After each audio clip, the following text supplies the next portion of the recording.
Oke, Assalamualaikum warahmatullahi wabarakatuh. Alhamdulillahirabbil alamin. Shalatu wassalamu ala asrofil anbiya'i wal mursalin sayyidina wa maulana Muhammadin wa ala alihi washabihi ajmain. Yang saya hormati Kepala Sekolah SMP Negeri 4 Palembang serta wakil, yang saya hormati staf dan dewan guru SMP Negeri 4 Palembang yang saya banggakan.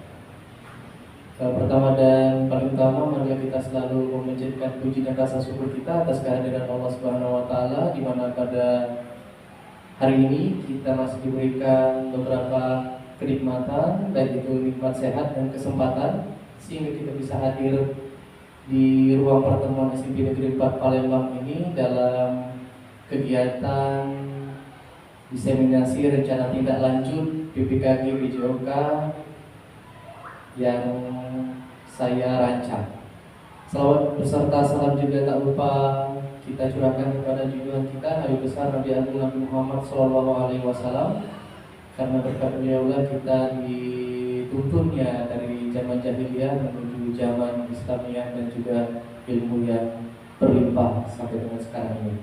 Bapak dan Ibu yang saya hormati, marilah kita langsung menuju ke acara kita yang pertama, yaitu pembukaan.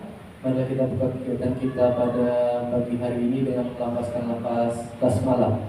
Bismillahirrahmanirrahim. Selanjutnya kegiatan yang kedua yaitu kata sambutan. Kepala sekolah dalam hal ini akan diwakili oleh Bapak Ali Hanafi. Pada Bapak Ali Hanafi dipersilakan. Terima kasih Pak. Assalamualaikum warahmatullahi wabarakatuh.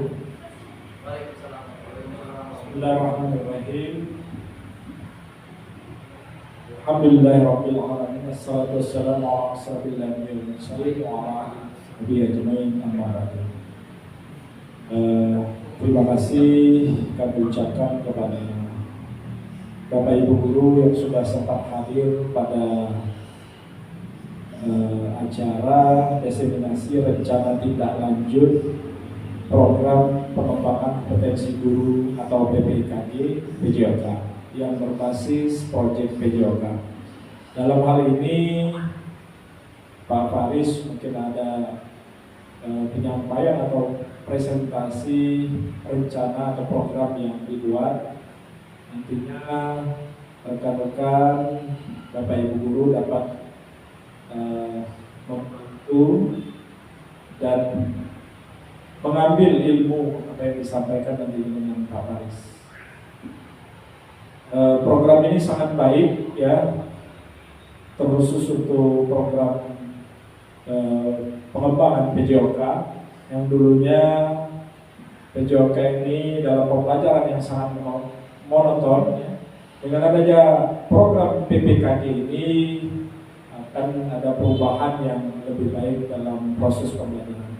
Mungkin itu saja yang dapat saya sampaikan. Pihak sekolah antusias dengan program ini akan mendukung secara penuh. Sudah, Assalamualaikum warahmatullahi wabarakatuh. Waalaikumsalam warahmatullahi wabarakatuh. Terima kasih pada Pak Ali sebagai perwakilan dari Kepala Sekolah SMP Negeri 4 Palembang yang kebetulan berhalangan untuk hadir pada hari ini, tapi tidak menyurutkan semangat kita untuk berbagi praktik baik ya, diseminasi kegiatan yang sudah kurang lebih sebagai informasi. Kegiatan PPKG PJOK ini sudah 8 minggu kurang lebih sudah saya lakukan bersama teman-teman ya. Sebagian besar guru PJOK di Kota Palembang ini beberapa ya, dan terkhusus juga PPKG PJOK ini yang sudah saya lakukan ini adalah tahap kedua, di mana pesertanya itu tahap kedua ini memang dihususkan untuk wilayah Sumatera Selatan ya. Di tahap pertama waktu itu ada di daerah Jawa. Nah, nantinya di tahap ketiga setelah pendidikan tahap kedua ini nanti ada tahap ketiga nanti, dan mudah-mudahan Bapak Ibu guru PJOK yang belum mengikuti kegiatan PPKG PJOK ini saya harapkan untuk bisa mendaftar nantinya, karena ini memang program ini memang dikhususkan untuk guru PJOK. Sayang sekali kalau kita sebagai guru PJOK tidak mengikuti kegiatan ini, karena khusus ini kegiatan ini ditujukan pada guru PJOK. Bagaimana nanti mengembangkan kompetensi kita sebagai guru, kemudian implementasinya nanti kita kasih kepada peserta didik kita di lapangan, sehingga pada saat pembelajaran nanti akan berdampak positif dan lebih baik lagi daripada pembelajaran sebelumnya. Oke Bapak Ibu sekalian, langsung saja kita menuju ke slide yang pertama. Ya, izinkan saya memperkenalkan. Yang pertama ini ada Yogi Arianto SPD, fasilitator PPKG PJOK saya. Beliau ini adalah guru di Kabupaten Pali, ya, guru SD. Kemudian di sebelahnya sudah kita ketahui, yaitu kepala sekolah kita yang tercinta, tercantik, ya, Ibu Dr. Susnaini Julita, SIMPD. Kemudian saya sendiri sebagai peserta PPKG PJOK, saya bernama Faris Hafid Apalani, kalau memang Bapak Ibu belum kenal sama saya, ya. Kemudian selanjutnya, nah, judul program saya, ya, rencana tindak lanjut saya, yaitu saya beri nama Gerak Brosis Penpad. Apa itu Gerak Brosis Penpad? Jadi memang kalau bisa kita ini membuat judul tema kita itu yang apa ya, yang menarik supaya bisa selalu diingat nantinya oleh peserta didik kita, bahkan kita sendiri. Padahal kita sendiri yang membuatnya sering lupa. Jadi kalau kita buat yang bahasa yang sedikit menarik, mudah-mudahan bisa melekat di pikiran dan benak kita. Apa itu Gerak Brosis Penpad? Yaitu itu gerakan berolahraga siswa SMP Negeri 4 Palembang, ya.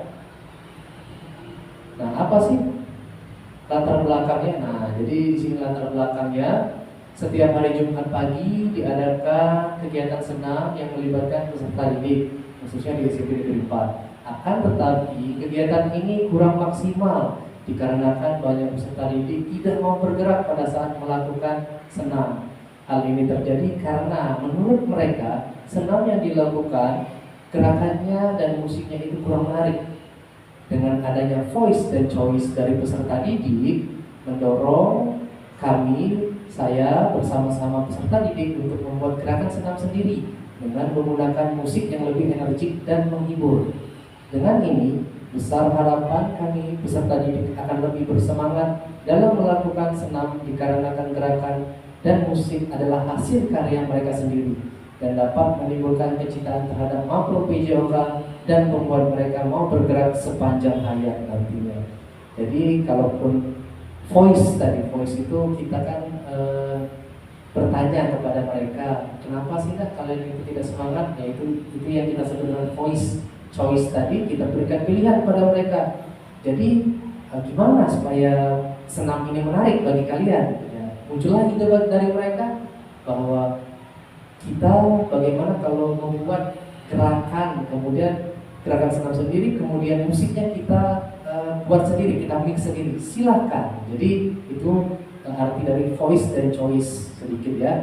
Jadi biarkan anak didik kita berkreasi, tetapi kita sebagai guru tetap menjadi fasilitator, kemudian tetap menjadi pengawas supaya mereka tidak terlalu melebar koridornya. Nanti takutnya pemilihan musiknya, misal contohnya lebih ke musik yang jedak-jeduk atau yang musik klub, ya, clubbing, itu yang musik remix. Nah, itu yang kita sebagai guru menjadi semacam pengawas ataupun fasilitator untuk fungsi dari guru. Kemudian, nah, tujuan program yaitu pertama membuat pemahaman peserta didik tentang pentingnya aktivitas fisik untuk kesehatan, kemudian membentuk kerjasama dan kreativitas dalam berkolaborasi, merancang gerakan senam, kemudian meningkatkan pemahaman peserta didik terhadap digitalisasi, kemudian menghasilkan karya yang dapat membantu banyak orang termasuk warga sekolah SMP 4 Palembang, kemudian menjadikan peserta didik paham akan nilai gotong royong dan kerjasama. Ini tujuan dari program yang sudah saya rancang, ya. Kemudian, nah, capaian, langkah-langkah dan hasil yang diharapkan untuk tiap tujuan. Yang pertama itu nantinya peserta didik bisa belajar tentang kepemimpinan. Turunannya yaitu memiliki rasa tanggung jawab terhadap kegiatan yang sudah diberikan kepada mereka. Kemudian menghasilkan karya, menjadikan peserta didik kreatif dalam menciptakan karya gerakan senam dari hasil pemikiran mereka sendiri. Kemudian meningkatkan kebugaran. Ya, di sini gurunya berperan sebagai fasilitator, kemudian akan tetapi tetap melakukan pengawasan terkait dengan proyek yang dibuat peserta didik. Selanjutnya membangun kerjasama di mana peserta didik nanti mampu bekerja sama satu sama lain dalam pembuatan proyek. Selanjutnya, nah langkah-langkah proyek di sini ada perencanaan, pengembangan dan latihan, produksi, kemudian presentasi. Nah, di perencanaan proses-prosesnya yaitu pembentukan kelompok. Kemudian mereka nanti memilih tema dan musik yang akan digunakan. Kemudian melakukan riset dan referensi gerakan dan musik yang layak digunakan. Kemudian setelah perencanaan, ke proses selanjutnya yaitu pengembangan dan latihan, yaitu membuat gerakan sesuai gerakan musik, melakukan latihan rutin sehingga antara gerakan dan musik akan sinkron, kemudian melakukan konsultasi kepada guru PJOK. Ya, di sini yang seperti saya sebutkan sebelumnya, di mana nantinya mereka itu akan menyodorkan gimana Pak musiknya layak tidak untuk dibuat gerakan senam nantinya digabungkan dengan gerakan senam. Kalau sudah layak, boleh langsung jalan ke tahap selanjutnya, yaitu tahap produksi. Nah, di tahap produksi ini mereka nanti akan mencari tempat yang terbaik dalam pengambilan gambar videonya. Kemudian setiap kelompok membuat dan mengedit video sebaik mungkin. Karena saya melihat banyak sekali anak-anak kita yang sudah bisa menjadi konten kreator walaupun masih tahap beginner, tapi mereka sudah paham tentang teknologi dan digitalisasi. Nah, setelah produksi mereka sudah membuat gerakan, menggabungkan musik dan gerakan tersebut, akhirnya mereka akan presentasi di proses keempat. Nanti setiap kelompok menampilkan hasil proyek senamnya, kemudian guru dan peserta didik memberikan umpan balik, kemudian setiap kelompok melakukan evaluasi terkait umpan balik yang telah diberikan. Nah, umpan balik di presentasi ini nantinya bisa nanti setiap kelompok nanti maju ke depan. Setiap hari Jumat nanti kita buat jadwal, mereka akan memimpin senam sesuai dengan hasil dari pembuatan senam kreasi yang telah mereka buat sebelumnya, seperti itu Bapak Ibu.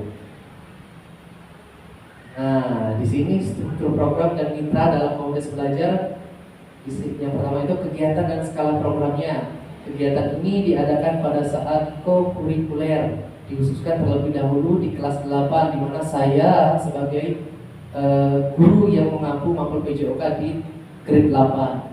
Akan tetapi kedepannya akan berkolaborasi juga dengan guru mampul PJOK kelas 7 dan 9 agar proyek ini dapat berkelanjutan nantinya.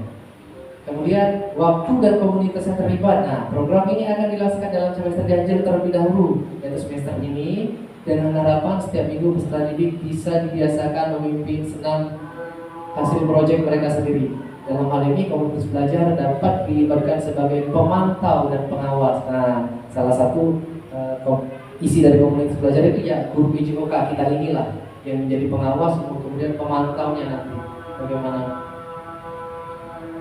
Nah, kapasitas yang dimiliki sekolah. Dan di sini aset based thinking yang sekarang ini lagi familiar ya di telinga-telinga kita ya, apalagi guru penggerak aset based thinking. Nah, aset based thinking ini ada aset manusianya. Di sini ada kepala sekolah, guru, wali kelas, teknik, orang tua, murid dan semua warga sekolah. Kemudian modal fisik, aset fisiknya. Di sini kita akan nanti memakai sound system, alhamdulillah kita ada, internet ada, proyektor ada, lapangan ada, ruangan juga ada. Kemudian aset finansial kita, di sini kita bisa nanti menggunakan dana bos juga sedikit ya, dana komite kalaupun ada, dan donatur kalaupun memang ada yang ingin memberikan sumbangsihnya nanti. Kemudian aset sosial di sini kolaborasi dengan seluruh warga sekolah baik di dalam sekolah maupun di luar sekolah. Nah, rencana evaluasi setelah kita melakukan semua kegiatan, pastinya kita akan melakukan evaluasi. Nah, evaluasi ini akan dilakukan setelah proyek selesai, Bapak Ibu sekalian. Kemudian dipresentasikan oleh setiap kelompok dan juga melihat sejauh mana diperlukannya perbaikan atas proyek yang telah peserta didik buat. Adapun teknis dari evaluasinya adalah wawancara, kemudian angket ataupun survei dari semua yang terlibat dalam proyek ini. Tantangan dan solusinya, yang pertama pasti ada tantangan. Setiap kegiatan pasti ada tantangan. Yang pertama pastinya waktu latihan, di mana kalau mengambil jam pelajaran pastinya itu salah satu tantangannya. Kalau di luar pasti mereka juga nanti ada les. Nah, disitulah tantangannya. Kemudian dukungan dari berbagai pihak pasti ada yang mendukung, ada pro dan kontranya pastinya. Kemudian cuaca. Nah, cuaca ini kalau sekarang musim kemarau pasti kalau mereka latihan di luar pasti berdebu. Latihan di dalam ruangan panas kalau tidak ada ruangan AC. Kalau musim hujan nanti ya basah nanti. Solusinya kemudian membuat manajemen kegiatan yang baik, kemudian komitmen dan saling mendukung. Nah, terima kasih. Mungkin ini saja yang bisa saya sampaikan, bisa saya tampilkan ya tentang rencana tindak lanjut. Nantinya setelah ini mungkin nanti ada kegiatan selanjutnya dari RTL saya, rencana tindak lanjut saya berkenaan dengan nantinya aksi nyata, kemungkinan besar nantinya. Sekali lagi saya ucapkan terima kasih kepada Bapak Ibu, Pak Ali, Ibu Bapak Guru PJOK yang saya banggakan, ya, yang saya hormati atas kesempatan waktunya telah hadir dalam diseminasi maupun praktik baik yang saya lakukan pada hari ini. Sekali lagi saya ucapkan terima kasih kepada Allah, saya mohon ampun. Akhir kata, wassalamualaikum warahmatullahi wabarakatuh. Oke.